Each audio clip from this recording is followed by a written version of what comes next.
Assalamualaikum warahmatullahi wabarakatuh. Anandaku semua, kembali lagi di ruang belajar.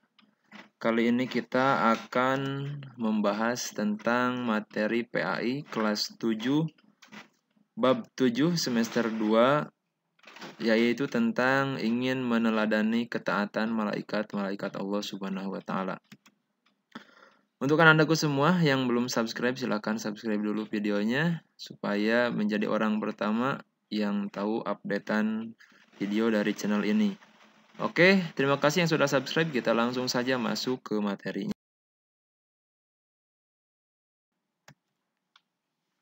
Ya, yang pertama, dalil tentang beriman kepada malaikat. Salah satu dalil tentang beriman kepada malaikat Allah diantaranya terdapat dalam Quran Surah Al-Anbiya ayat ke-19 yang berbunyi, A'udzu billahi minasyaitonir rajim. Walahu ma fis samawati wal ardi wa man indahu la yastakbiruna an ibadatihi wa la yastahsirun. Yang artinya, dan kepunyaan Allah lah atau kepunyaannya lah segala yang ada di langit dan yang ada di bumi. Dan malaikat-malaikat yang ada di sisi Allah, mereka tiada mempunyai rasa angkuh untuk menyembah Allah dan tiada pula mereka merasa letih.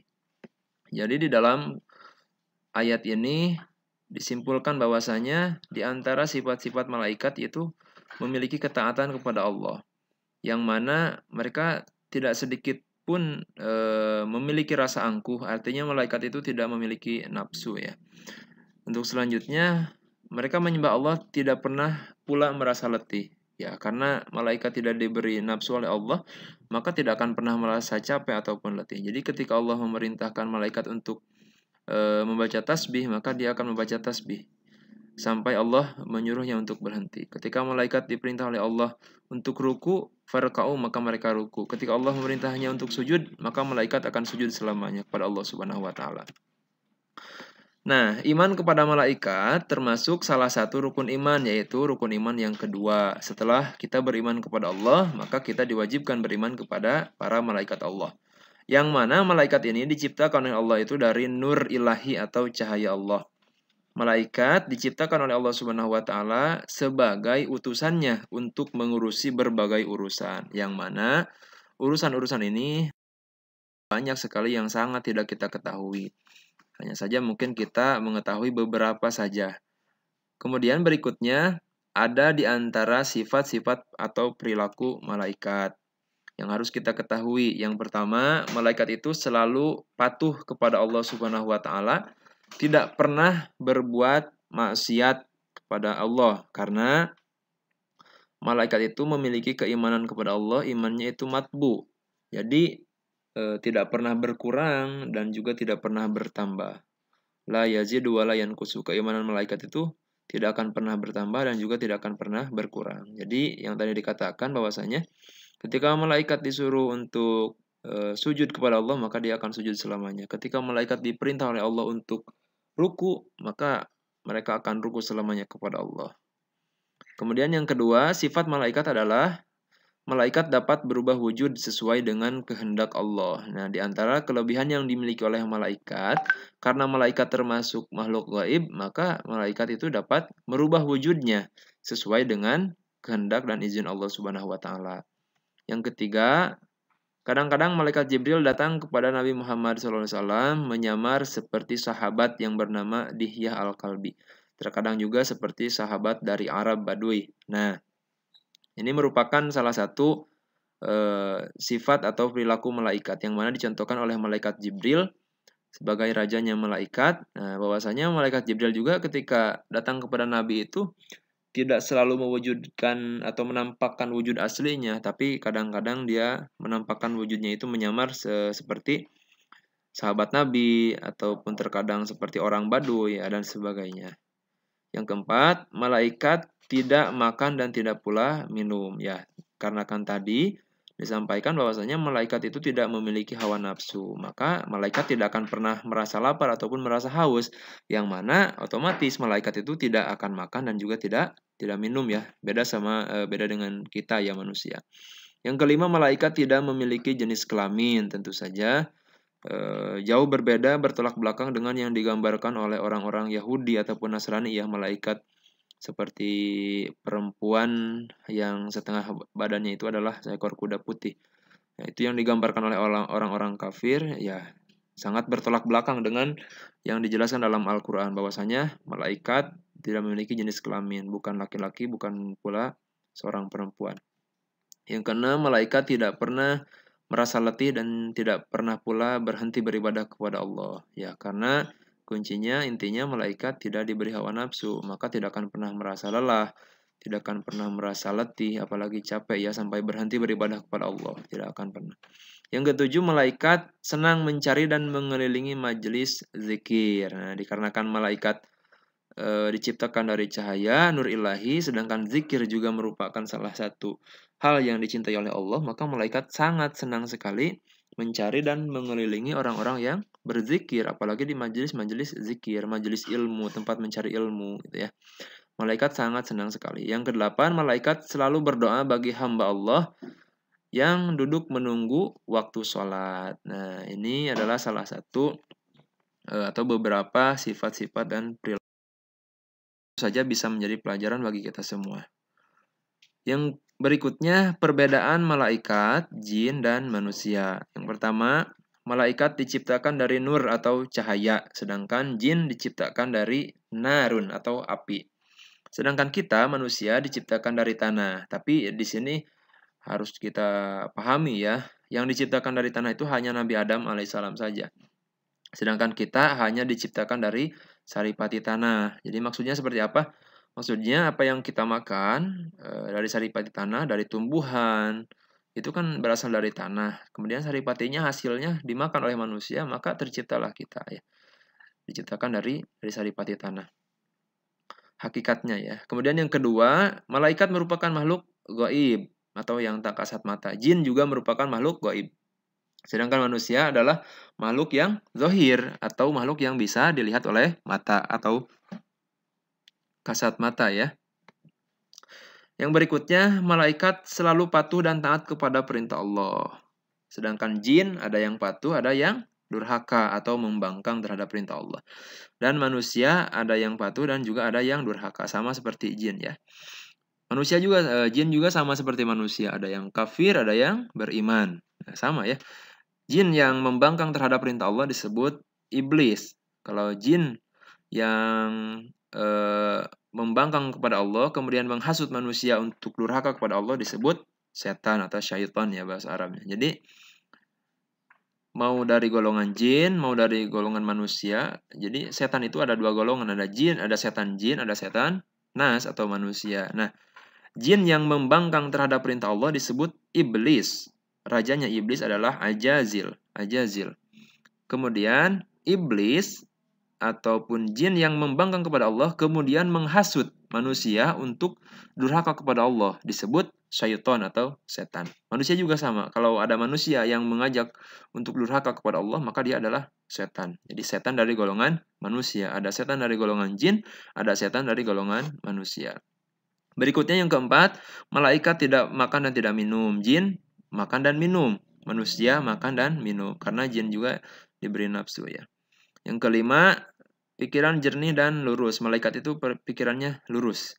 Jin pikirannya berubah-ubah. Manusia pikirannya juga berubah-ubah. Yang keenam, malaikat tidak mempunyai nafsu. Jin mempunyai nafsu dan manusia juga mempunyai nafsu. Jadi perbedaan antara jin dan manusia hanya diciptakan dari api, manusia dari tanah. Jin itu makhluk gaib, manusia makhluk yang kasat mata, zahir. Yang lainnya sama ya, makan minum, pikirannya berubah, memiliki nafsu, bisa beriman, bisa durhaka kepada Allah ya. Yang lainnya sama. Selanjutnya, nama dan tugas malaikat yang wajib diketahui oleh kita semua. Tentu saja ini Ananda semua sudah hafal dan juga paham ya dengan tugas-tugas malaikat. Yang pertama ada malaikat Jibril, yaitu tugasnya menyampaikan wahyu kepada Nabi dan Rasul. Nama lain dari malaikat Jibril adalah Ruhul Kudus, kemudian Ruhul Amin, dan Namus ya. Ini adalah nama-nama malaikat Jibril, yang mana malaikat Jibril adalah Sayyidul Malaikah atau rajanya malaikat. Ya. Kemudian mungkin muncul pertanyaan, kalau malaikat Jibril tugasnya menyampaikan wahyu kepada Nabi dan Rasul, kemudian sekarang tugasnya apa? Karena Nabi dan Rasul itu sudah tiada semuanya. Maka jawabannya adalah tugas malaikat Jibril sekarang adalah menurunkan rahmat Allah kepada manusia yang beriman. Rahmat Allah diantaranya apa? Berupa ilmu, berupa pahala, berupa kebaikan-kebaikan. Misalkan di tengah malam, malaikat Jibril turun kepada orang-orang yang bangun tengah malam mendirikan qiyamul lail, sholat tahajud ataupun tadarus tengah malam. Nah, malaikat Jibril akan turun ya. Kemudian malaikat Jibril akan turun pada malam Lailatul Qadar, yang mana malam Lailatul Qadar ini adalah salah satu malam yang ada pada bulan Ramadan, yang mana sebagian ulama mengatakan ada yang munculnya itu Lailatul Qadar itu adanya di tanggal ganjil. Kemudian ada yang mengatakan di 10 hari terakhir bulan Ramadan, ya Allahu alam. Yang pasti malam Lailatul Qadar turunnya malaikat Jibril adanya di bulan Ramadan. Jadi alangkah lebih baiknya kita jangan memilih-milih malam mana kita ingin beribadah kepada Allah, tapi alangkah lebih baiknya setiap malam kita qiyamul lail, mendekatkan diri kepada Allah. Yang kedua, malaikat Mikail. Ingat ya, Mikail bukan Minkail. Banyak yang mengatakan Minkail, yaitu salah, tapi Mikail. Malaikat Mikail bertugas mengatur kesejahteraan makhluk seperti mengatur awan, menurunkan hujan, melepaskan angin, dan berbagi-bagi atau membagi-bagikan rezeki ya. Jadi malaikat Mikail itu yang mengendalikan angin, mengatur cuaca atas izin Allah tentunya, atas perintah Allah. Kemudian membagi-bagikan rezeki ya, yang berasal dari hujan. Tentu saja ini menjadi tugas yang sangat mulia sekali ya bagi malaikat Mikail. Yang ketiga, malaikat Israfil. Malaikat Israfil bertugas meniupkan terompet atau sangkakala saat dimulainya kiamat hingga munculnya Yaumul Ba'ats atau hari kebangkitan di padang mahsyar. Jadi tugas malaikat Israfil adalah meniup sangkakala pada hari kiamat ya. Sekarang itu belum. Yang mana ada ulama yang mengatakan ada 2 kali tiupan, ada juga yang mengatakan 3 kali tiupan. Wallahu alam ya. Yang pasti satu tiupannya itu akan menghancurkan jagat raya. Alam semesta ini akan hancur hanya dengan 1 kali tiupan saja, dan semua manusia akan binasa. Semua makhluk bahkan ya, semua makhluk Allah akan binasa kecuali 4 malaikat yang tadi. Jibril, Mikail, Israfil, dan yang berikutnya adalah Ajrail. Yang keempat, malaikat Ajrail. Malaikat Ajrail bertugas mencabut nyawa seluruh makhluk hidup, baik manusia, jin, iblis, setan, dan malaikat apabila telah tiba pada waktunya. Jadi semua makhluk hidup yang ada di langit dan di bumi dicabut nyawanya apabila sudah tiba ajalnya adalah oleh malaikat Izrail. Ya, likulli ummatin ajal, fa idza jaa ajaluhum la yastakhiruna sa'atan wa la yastaqdimun. Semua makhluk, semua umat itu mempunyai ajal. Dan apabila sudah tiba ajalnya, maka tidak dapat diakhirkan atau ditunda, dan juga tidak dapat dipercepat saatan. Meskipun hanya 1 menit, 1 detik, sesaat saja. Apalagi 1 jam sampai 1 hari itu tidak bisa. Tidak bisa ditunda, tidak bisa pula dipercepat. Maka akan dicabut nyawanya oleh Allah melalui utusannya, yaitu malaikat Izrail. Bahkan dalam keterangan ulama menjelaskan, ada yang mengatakan bahwasanya Izrail mencabut nyawanya sendiri sampai teriakannya itu seandainya makhluk masih hidup di dunia ini mendengar teriakan Izrail dicabut nyawanya, saking sakitnya dicabut nyawa, maka semua makhluk itu akan binasa karena saking kerasnya teriakan malaikat Izrail. Tapi ada yang mengatakan malaikat Izrail dicabut nyawanya oleh malaikat Jibril. Wallahu alam ya, hanya Allah yang tahu. Berikutnya yang kelima, malaikat munkar. Malaikat munkar adalah malaikat yang bertugas menanyai orang yang sudah meninggal, yang sudah berada di alam kubur atau alam barzah. Ya, lebih tepatnya di alam barzah ya, karena orang yang meninggal sudah pasti masuk ke alam barzah, tapi belum tentu masuk ke alam kubur. Karena ada orang yang meninggal di dalam lautan, dimakan ikan, dimakan binatang buas, mati terbakar, kan tidak dikubur. Tapi mereka pasti akan ditanya oleh malaikat munkar nakir. Jadi meskipun tidak dikubur, mereka tetap ditanya karena mereka akan masuk ke dalam alam barzah, tapi hanya saja bahasanya di kita sudah menjadi alam kubur ya. Yang berikutnya, yang keenam adalah malaikat nakir. Nah, tugas malaikat nakir sama dengan tugas malaikat munkar, yaitu menanyai orang di alam kubur atau di alam barzah. Yang ketujuh, malaikat rokib. Malaikat rokib tugasnya mencatat semua pekerjaan atau amal baik setiap manusia. Dari kapan dicatatnya? Yaitu sejak usia kita itu akil balik sampai akhir hayat, sampai tiba ajal. Akil balik itu, akil itu artinya berakal sehat, tidak gila ataupun waras ya. Kemudian balik, balik itu artinya sudah mencapai ketentuan untuk memiliki kewajiban beribadah kepada Allah atau mukallaf. Di antaranya berusia 15 tahun, atau sudah haid karena sudah berusia 9 tahun, atau sudah mimpi jima karena berusia 9 tahun bagi laki-laki dan perempuan. Itu sudah balik ya. Kemudian yang ke-8, malaikat atid juga sama mencatat amal, hanya saja ini kebalikannya. Kalau malaikat rokib mencatat amal baik, malaikat atid mencatat amal buruk. Semua manusia sama ya sejak akil balik sampai akhir hayat. Yang ke-9 adalah malaikat Malik.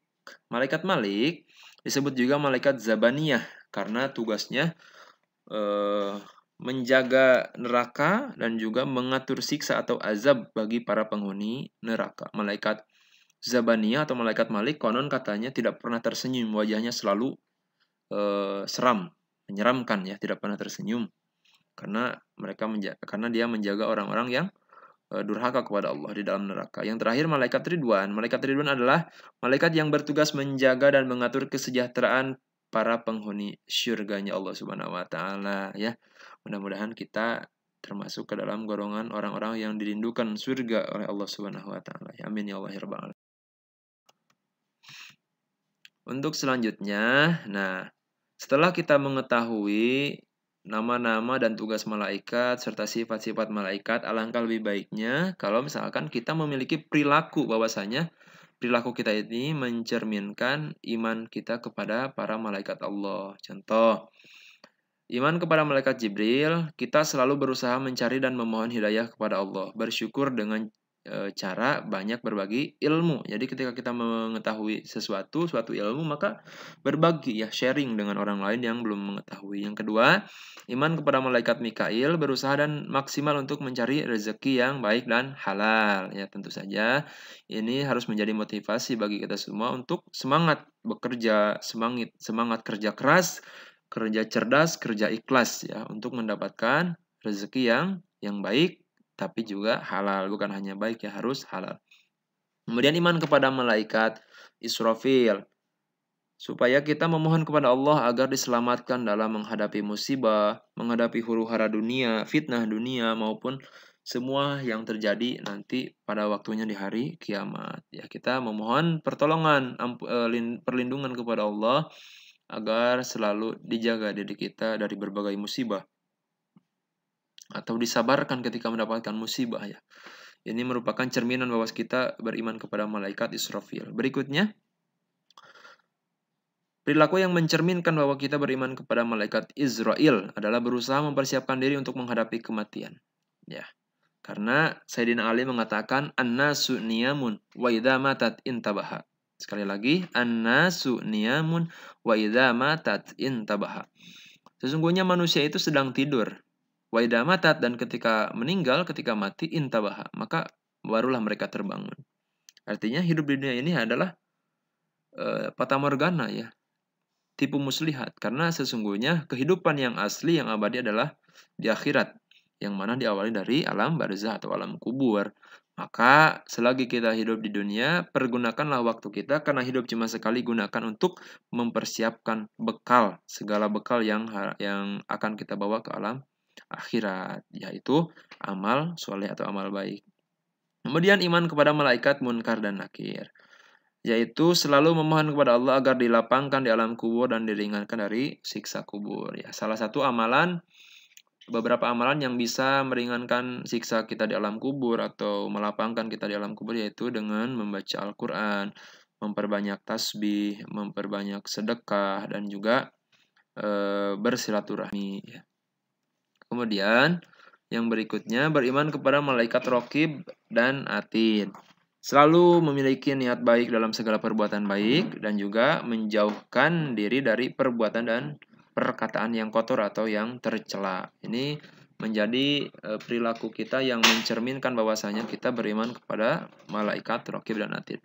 Untuk selanjutnya kita beriman kepada malaikat Malik dan Ridwan, yaitu selalu memohon kepada Allah agar kita menjadi atau mendapatkan ampunan Allah agar menjadi penghuni surga dan juga dijauhkan atau terhindar dari api neraka ya. Ya, itu saja materi kita kali ini. Mudah-mudahan bisa bermanfaat untuk kita semua dan Ananda semua bisa memahaminya. Terima kasih yang sudah menonton video ini. Jangan lupa like, komen, dan juga di-share ke media sosial Ananda semua. Dan sampai jumpa di video-video berikutnya. Wassalamualaikum warahmatullahi wabarakatuh.